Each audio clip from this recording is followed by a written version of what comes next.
इसके अंदर देखो ये सारा जो है ये हमारा टेक्स्ट है, ये जितना भी लिखा है इसके बारे में सारी डिटेल लिखी है। अगर सपोज ये इसके बारे में नहीं मेंशन करेंगे हम तो हमें तो क्लियर ही नहीं होगा क्या चीज़ है। साइड में ये सारी जो टेबल्स बनी है इसके अंदर जो डिटेल्स वगैरह लिखी है सारी, नीचे ये नोट्स लिखे हैं, ये टेम्पलेट्स बनी है, इसके अंदर जो सारी इन्फॉर्मेशन लिखी है वो सारी की सारी हमारी टेक्स्ट की हेल्प से लिखी है। तो टेक्स्ट हमारा काफ़ी इंपॉर्टेंट रोल प्ले करता है। देखो अगर सपोज मैं टेक्स्ट को हटा दूँ,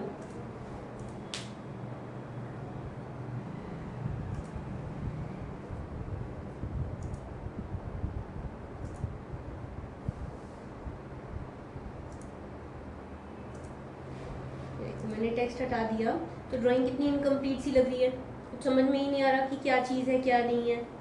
तो इसलिए जो है टेक्स्ट काफ़ी इंपॉर्टेंट रोल प्ले करता है हमारे काम के अंदर। तो इसके बारे में हम समझेंगे। दो तरह के टेक्स्ट होते हैं हमारे पास। टेक्स्ट के लिए हमें एनोटेट में जाना पड़ता है, ये एनोटेट की ऑप्शन है, हमें यहाँ जाना पड़ता है टेक्स्ट के लिए।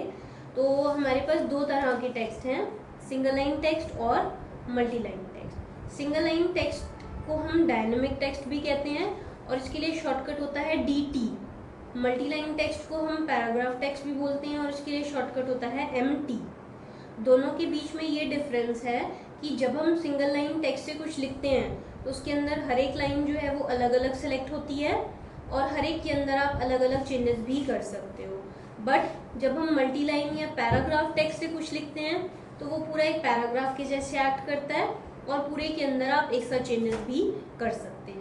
तो पहले हम सिंगल लाइन टेक्स्ट के बारे में समझेंगे। ये आपसे पूछेगा स्टार्ट पॉइंट, हाइट, मैंने एक हाइट दे दी, एंगल फिलहाल 0 है, मैंने एंटर कर दिया। अब देखिए अगर मैं कुछ भी लिखती हूँ तो यहाँ लिखा आ रहा है, नेक्स्ट लाइन में आने के लिए एंटर, खत्म करने के लिए डबल एंटर करेंगे तो वही चीज़ यहाँ पे लिखी हुई आ जाती है। अब आप देखेंगे कि अगर मैं इसको सेलेक्ट करती हूँ तो हर एक लाइन जो है वो अलग अलग सेलेक्ट हो रही है और हर एक के अंदर आप अलग अलग चेंजेस भी कर सकते हैं।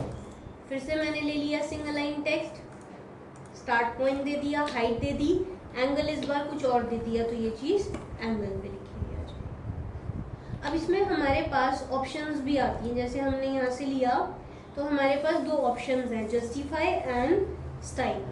पहली ऑप्शन हम जस्टिफाई की समझेंगे। इससे पहले इसके अंदर मैं आपको कुछ समझा देती हूँ।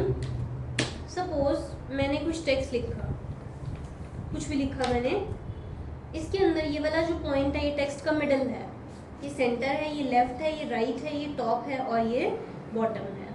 तो जस्टिफाई के अंदर अलग अलग ऑप्शंस आएंगी, like top left, top right, middle left, middle right, middle centre, bottom left, bottom right, bottom centre. इनके बारे में हम समझेंगे। मैं एक लाइन ड्रॉ कर लेती हूँ जिससे आपको बेटर क्लियर समझ में आएगा। मैंने ले लिया DT, जस्टिफाई, ब्रैकेट में देखिए ऑप्शंस आ रही हैं, align, fit, centre, middle right, top left etcetera. Align और फिट के बारे में बाद में समझेंगे, सेंटर से स्टार्ट करते हैं। मैंने C एंटर किया, आपसे पूछेगा सेंटर, मैंने एक सेंटर पिक किया, हाइट, एंगल। अब देखिए जो भी मैंने पॉइंट पिक किया था ना वो इसके सेंटर में आ रहा है, तो उसके हिसाब से आधा टेक्स्ट लेफ्ट में आधा राइट में रहेगा। फिर से मैंने ले लिया DT, जस्टिफाई। नेक्स्ट इसमें आ जाता है मिडल। अगेन मैंने एक पॉइंट पिक किया, हाइट, एंगल, तो जो भी मैंने पॉइंट पिक किया था वो इसके मिडल में आ रहा है, तो उसके हिसाब से आधा टेक्स्ट लेफ्ट में, आधा राइट में, आधा ऊपर और आधा नीचे रहेगा। फिर से मैंने ले लिया DT, जस्टिफाई। नेक्स्ट इसमें आ जाता है राइट। अगेन मैंने एक पॉइंट पिक किया, हाइट, एंगल, तो जो भी मैंने पॉइंट पिक किया था वो इसके राइट में आ रहा है, तो उसके हिसाब से सारा टेक्स्ट लेफ्ट में आ जाता है। फिर से मैंने ले लिया DT, जस्टिफाई। फिर आ जाता है TL, टॉप लेफ्ट। अगेन मैंने एक पॉइंट पिक किया, हाइट, एंगल, जो भी मैंने पॉइंट पिक किया था वो इसके टॉप लेफ्ट में आ रहा है, तो उसके हिसाब से सारा टेक्स्ट राइट में आ जाता है। सभी ऑप्शन सेम है, आप खुद ट्राई कर सकते हो। Top centre, top right, middle left, middle centre, middle right, bottom left, bottom centre and bottom right. Align और फिट के बारे में समझेंगे। मैंने ले लिया DT, जस्टिफाई, अलाइन। अलाइन के केस में ये आपसे दो एंड पॉइंट्स पूछेगा, 1 and 2, लेकिन ये ध्यान रखना कि आपसे हाइट नहीं पूछेगा। लाइन के केस में ये आपसे हाइट नहीं पूछेगा, जो पहले से हाइट चल रही है ये उसी को ही मान के चलेगा। और हमने यहाँ पे टेक्स्ट लिखना स्टार्ट कर दिया। अब इसमें क्या है, जैसे जैसे हम ज़्यादा टेक्स्ट लिखते जाते हैं ना, इसकी हाइट कम होती जाती है। हमने डबल एंटर करके इसको ख़त्म कर दिया। अलाइन के केस में स्पेस के हिसाब से हाइट इंक्रीज या फिर डिक्रीज हो जाती है। जैसे यहाँ पे क्या है, स्पेस तो कम था और हमने टेक्स्ट काफ़ी सारा लिख दिया तो हाइट एक्चुअल हाइट से कम हो गई। ऑन द अदर हैंड अगर मैं ले लेती हूँ अलाइन और मैंने स्पेस ज़्यादा देके और टेक्स्ट थोड़ा सा लिख दिया तो हाइट एक्चुअल हाइट से इंक्रीज की गया। तो अलाइन के केस में स्पेस के हिसाब से हाइट इंक्रीज या फिर डिक्रीज हो जाती है। फिर से ले लिया dt, जस्टिफाई।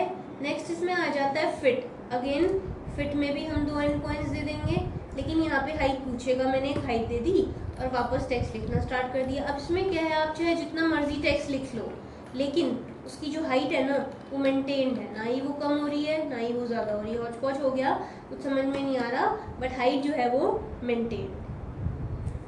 तो अलाइन और फिट के बीच में ये डिफरेंस है कि अलाइन के केस में तो स्पेस के हिसाब से हाइट इंक्रीज डिक्रीज हो जाती है, लेकिन फिट के केस में उस हाइट को मेंटेन करके रखता है। आप जितनी भी हाइट दोगे उतनी उसकी हाइट मेंटेन रहेगी। तो ये ऑप्शन आ जाती है हमारी जस्टिफाई के अंदर। नेक्स्ट ऑप्शन इसके अंदर आ जाता है हमारे पास स्टाइल का। बाय डिफॉल्ट इसके अंदर हमारे पास स्टैंडर्ड स्टाइल है। दैट मीन्स कि अभी हम जो भी टेक्स्ट लिख रहे हैं वो स्टैंडर्ड स्टाइल से आ रहा है। अगर आप स्टाइल ऑप्शन का यूज़ करना चाहते हैं तो पहले आपको एक नया स्टाइल बनाना पड़ेगा। नया स्टाइल बनाने के लिए या तो जहाँ ये लिखा है स्टैंडर्ड, जब आप इस पर क्लिक करोगे तो ये ऑप्शन है मैनेज टेक्स्ट स्टाइल, आप यहाँ से ले सकते हैं, या फिर इसके लिए शॉर्टकट है ST। नया टेक्स्ट स्टाइल बनाने के लिए शॉर्टकट है ST। तो मैंने ST एंटर किया तो हमारे आगे ये बॉक्स खुल जाता है। बाय डिफॉल्ट स्टैंडर्ड स्टाइल है। नया स्टाइल बनाने के लिए न्यू पे क्लिक किया, ये आपसे नाम पूछेगा, मैंने एक नाम दिया और ओके कर दिया, स्टाइल बना गया। अब ये सारे इसके अलग अलग फीचर्स हैं जिनके अंदर आप मॉडिफिकेशन या चेंजेस कर सकते हो। लाइक सबसे पहली ऑप्शन है इसके अंदर फॉन्ट नेम की। तो देखो अलग अलग फॉन्ट नेम्स हमें यहाँ पे दिए गए हैं। जो भी फॉन्ट नेम आप लेते हो ना उसका प्रीव्यू आपको ये यहाँ पे शो करता है, और जो भी फॉन्ट नेम आप लेते हो उसके साथ फॉन्ट स्टाइल में अलग अलग ऑप्शंस आ जाती है। जैसे मेरे को रेगुलर है, मैंने कोई और लिया तो इसमें रेगुलर,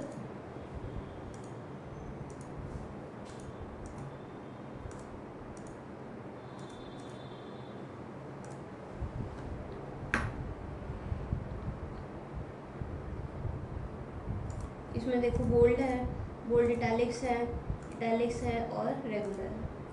हाइट कितनी चाहिए वो आप स्पेसिफाई कर दो। विड्थ फैक्टर चेंज करने से जो अल्फ़ाबेट्स की विड्थ है, चौड़ाई, वो चेंज हो जाती है। बाय डिफ़ॉल्ट ये 1 चलता है। ऑब्लिकिंग एंगल पे आ जाता है टिल्टेड, बाय डिफ़ॉल्ट ये 0 चलता है।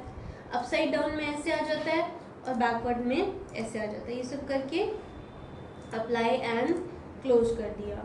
अब अगर मैंने ऑप्शन ले ली DT और स्टाइल, नाम पूछेगा, मैंने एक नाम दिया स्टार्ट पॉइंट।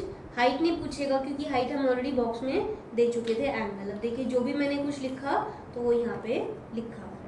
तो अब हमारे पास 2 स्टाइल्स हैं, एक तो बाय डिफ़ॉल्ट जो स्टैंडर्ड था और एक हमने यहाँ पे क्रिएट किया है स्टाइल 1। तो इस तरीके से आप चाहें तो कितने भी स्टाइल्स इसके अंदर बना सकते हैं by using the option text style. तो ये ऑप्शन था इसमें सिंगल लाइन टेक्स्ट का। नेक्स्ट इसमें आ जाता है multi line text. Multi line text को हम पैराग्राफ टेक्स्ट भी बोलते हैं। जैसे मैंने यहाँ से ले लिया मल्टी लाइन टेक्स्ट। आपको इसमें इस तरीके से एक विंडो बनानी पड़ती है, 1 और 2 कॉर्नर्स दिए। अब जो भी कुछ लिखना है वो आप लिख सकते हैं। नेक्स्ट लाइन मैंने ये एंटर करो,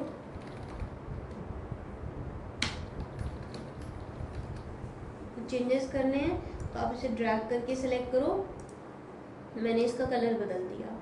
इसको आप बोल्ड बना सकते हो, इटैलिक्स बना सकते हो, अंडरलाइन कर सकते हो, बीच में लाइन ले सकते हो, देन इसकी हाइट बदल सकते हो, इसका कलर बदल सकते हो। ये सब करके क्लिक करोगे तो वही चीज़ यहाँ पे लिखी है।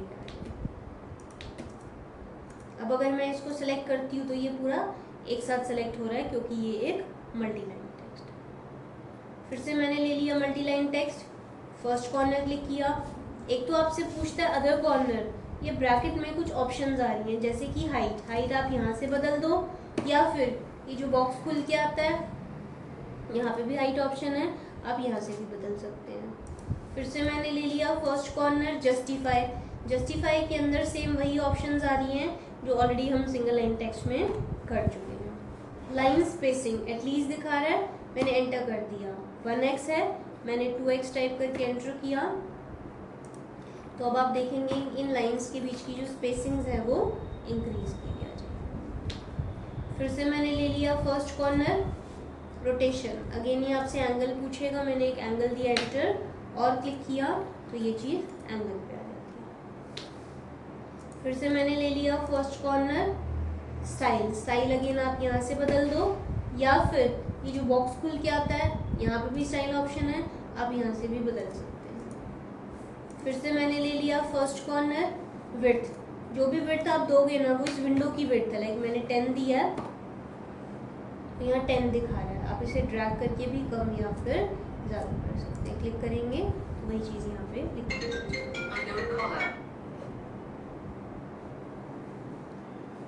ठीक है, तो ये इसमें ऑप्शन है मल्टी लाइन टेक्स्ट का, single line text, multi line text. Next इसमें आ जाता है एडिटिंग ऑफ टेक्स्ट। अगर आपने टेक्स्ट में कुछ एडिटिंग करनी है, आप क्या करो, इस पर डबल क्लिक कर दो, ये हाईलाइट हो गया, इसके बीच में आगे पीछे कुछ भी ऐड ऑन करके डबल एंटर करके ख़त्म कर दो। ऐसे इस पर डबल क्लिक करो, ड्रैग करके सिलेक्ट करो, कलर बदल सकते हो, अंडरलाइन, ओवरलाइन, बोल्ड, हाइट, ये सब चेंजेस करके क्लिक करो, वही चीज़ यहाँ पे लिखी है। एडिटिंग का कमांड भी है, डी एडिट, DDEDIT, एंटर, इसको सेलेक्ट करो, ये हाईलाइट हो गया, ऐसे इसको सेलेक्ट करो और उसमें ड्रैग करके चेंजेस कर दो।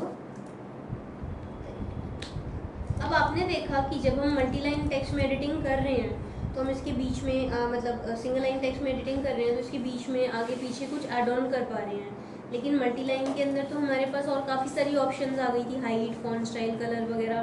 अब यही चेंजेस अगर आपने सिंगल लाइन में भी करने हैं, आप क्या करो, क्लिक करो, राइट क्लिक, इसकी प्रॉपर्टीज में चले जाओ, यहाँ पे इसकी प्रॉपर्टीज खुल जाती हैं, इसमें से आप चेंजेस कर लो, इसका कलर है, हाइट है, रोटेशन है, विड्थ फैक्टर है, ऑब्लिकिंग एंगल है, ये सब चेंजेस आप यहाँ से अप्लाई कर सकते हैं। ये हो गया आपका एडिटिंग ऑफ टेक्स्ट। नेक्स्ट इसमें आ जाता है फाइंड एंड रिप्लेस। आप सपोज किसी कंपनी में जॉब करने के लिए गए एंड वहाँ पे आपने काफ़ी सारा टेक्स्ट लिख दिया, से 100 पेजेस का टेक्स्ट आपने लिख दिया। अब बाद में उसमें कुछ चेंजेस करने को बोले जाएं, सपोज कि किसी पर्टिकुलर वर्ड या अल्फ़ाबेट को रिप्लेस करके उसकी जगह आपने कुछ और लिखना है। अब एक एक में जा के चेंजेस करने में तो बहुत टाइम लग जाएगा, ऐसे में हम फाइंड एंड रिप्लेस कर देते हैं। तो हमने क्या किया कि इसमें सपोज इसमें जहाँ जहाँ पे भी वी लिखा है ना वहाँ पे मुझे यू करना था। फाइंड टेक्स्ट स्ट्रिंग किसमें चेंजेस करने हैं, वी, फाइंड पे क्लिक किया, रिप्लेस विद मैंने यू कर दिया। एंटायर ड्राइंग या सेलेक्ट ऑब्जेक्ट लेके आपने उस क्वेश्चन को सिलेक्ट करके एंटर किया और फाइंड कर दिया, भी हाईलाइट हो गया, भी हाईलाइट हो गया। नेक्स्ट को नहीं करना, फाइंड नेक्स्ट पे आ जाओ, रिप्लेस ऑल करेंगे, जितने भी वी थे वो सारे रिप्लेस होके ओके करके डन कर लेंगे, तो वही चीज़ यहाँ पे अप्लाई। एक इसमें आ जाता है चेक स्पेलिंग। जैसे सपोज कि मैंने कोई स्पेलिंग लिखी, ठीक है, मुझे लग रहा है कि ये ठीक नहीं है, आप चेक स्पेलिंग में चले जाओ, सेलेक्ट करो इसको और स्टार्ट कर दो।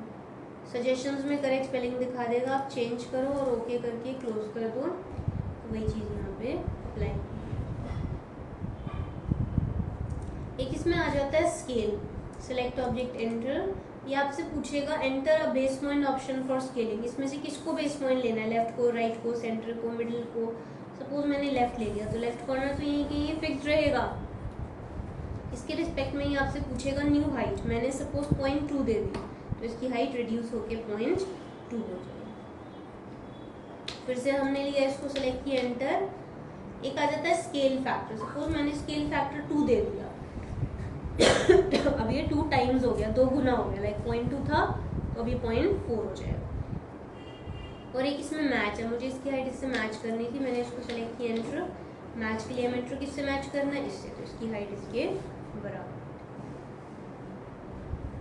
और एक लास्ट इसमें आ जाता है जस्टिफाई, मैंने जस्टिफाई लिया, इसको सेलेक्ट किया, एंटर। राइट के लिए आर एंटर, सारा टेक्स्ट राइट में आ गया। लेफ्ट के लिए एल एंटर, लेफ्ट में आ जाएगा। सेंटर के लिए सी एंटर, सेंटर में, तो आपका टेक्स्ट जस्टिफाई। लेकिन ये जो जस्टिफाई की ऑप्शन है ये सिर्फ मल्टी लाइन में अप्लाई होगी, सिंगल लाइन में नहीं अप्लाई।